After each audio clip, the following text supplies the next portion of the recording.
Какво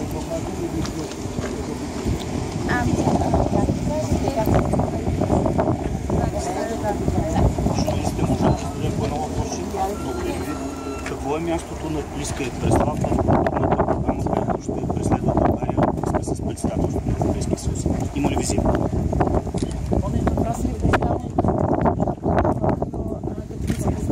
Много би ми се искало, разбира се, Плиска и Преслав да бъдат на първо място в списъка, който трябва да бъде включен и който България трябва да покаже като културно-историческо наследство. Не случайно, заедно с ваши колеги, преди месеци започнахме една инициатива за културно-историческите паметници, за чудесата на България. И доколкото имам информация, тази концепция цялостно е представена на госпожа Павлова, така че да могат да бъдат включени в председателството. България трябва да покаже своето културно-историческо наследство във възможно най-голямата му пълнота. Това не е само просто част от нашата културна програма, а би трябвало да е основен акцент. Още повече, много малко са местата в Европа, които могат да се хвалят с такава дълга вековна традиция, такава история. И не само от гледна точка на самите артефакти, които са оставени, на разкопките, които са направени, на археологическите находки, но да не забравяме и факта, че България е сред страните с най-стара държавна традиция. И ние сме днес точно на такова място. Още повече искам да прибавя една тема, която напоследък стана доста коментирана и деликатна. И това е темата, откъде е тръгнала кирилицата и чия е кирилицата. Кирилицата е дело на българската държава и сигурно в момента стъпваме на земята, която тръгнаха българската буква. Имате една инициатива, наречена християнска цивилизация през 9 и 11 век. В нея опитвате да популяризирате българските книжовни школи, в това число е Преславската, но и Плиска като средище на християнския живот по нашите земи. Навярно също има място. Какво се случва там?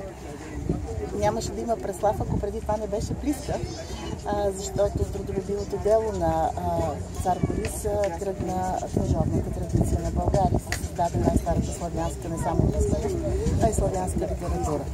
За съжаление, много малко са запазени паметниците от това време, но аз съм все още от тези хора, които смятам, че не всички архиви, не всички книжовни паметници от това време са открити. Сигурно още ги има в световните библиотеки и България като страна, която действително е създател на културата на писмеността в Европа, трябва да направи максималното, за да се доберем до тези паметници. Второ, писаното слово, като в ценностната система на българина, е най-старата традиция в Европа. И като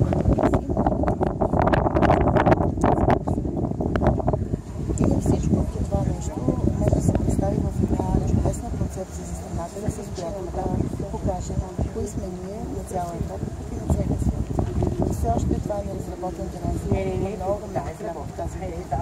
И последно едно питане, ако сравните това, което държавата прави като инвестиции, основно в Стария град, около голямата базилика, милионите изляти там и тази частна инициатива, като че ли сравнението не е в полза на инвестициите от страна на правителството в реставрацията?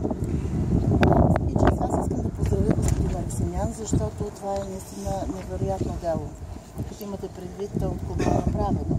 Аз не искам да коментирам милионите изляти в базиликата. Нека да не забравяме все пак, че това е най-старата църква по нашите земи и наистина едно грандиозно съоръжение за времето си.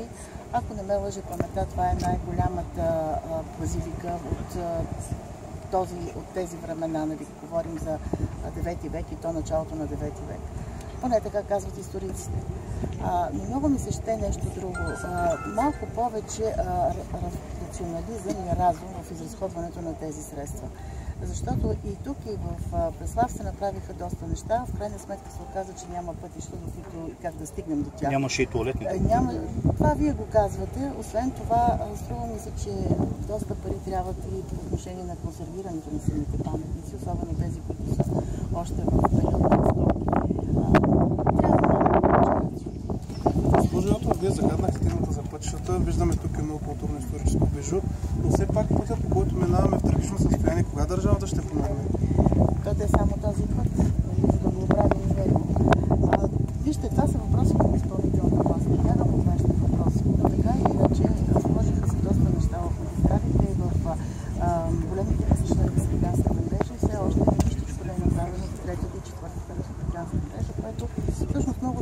защитава хората по тези места. Вижте, има някакви дисбаланси в нашата политика. От една страна казваме така, обезлюдяват селата, обезлюдяват малките градове, хората се стегнат към големите градове, най-вече 4 или 5 града в цялата държава. Добре, питаме, ние риторично, как да живеят хората, когато те не могат да стигнат от едно населено място до друго.